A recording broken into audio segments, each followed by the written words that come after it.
მეხუთე სერიას თეთრი კურდღელი ქვია, რაც არის ალუზია ციკლში ალისა საოცრებათა ქვეყანაში თეთრი კურდღლის ძიებასთან. ამ ეპიზოდში კი ჯეკი მამამისს ეძებს, ლოკი მტკნარ წყალს, ქეითი და საიდი მოპარულ წყალს, კლერი თმის ჯაგრის, ბუნი ბანაკში თავის როლს.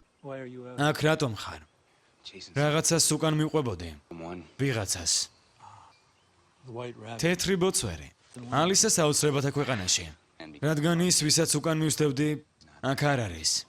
ამ სერიაში ასევე სხვა ბევრი საიდუმლოა ჩამორული, მაგალითად, თეთრი კურდღელი წყალქვეშა სარკის სადგურის დარმა სიმბოლოა და ეს სიმბოლო მერე ჩნდება სერიალში. ამ სერიაში არის ზედმეტსახელების თემაც, მაგალითად, სოიერი შენონს ჯოხებს უწოდებს, ჯინსკი მისტერ მიაგის. მეხუთე სერიაში ჯეკი კრისის ეუბნება, რომ ლოს-ანჯელესის აეროპორტში 16 საათში უნდა დაეშვას. ეს უკვე, როგორც იცით, რიცხობის თემაა. ამ სერიაში რამდენიმე შეცდომაცაა. თავარი ალბათ ისაა, რომ როდესაც ჯეკი კლდის კიდეზეა ჩამოკიდებული, ის ცოტა ხნით ზემოთ იყურება, ამ დროს ცხადი ხდება, რომ პერსონაჟს კასკადიორი განასახიერებს და არა მეთიუ ფოქსი.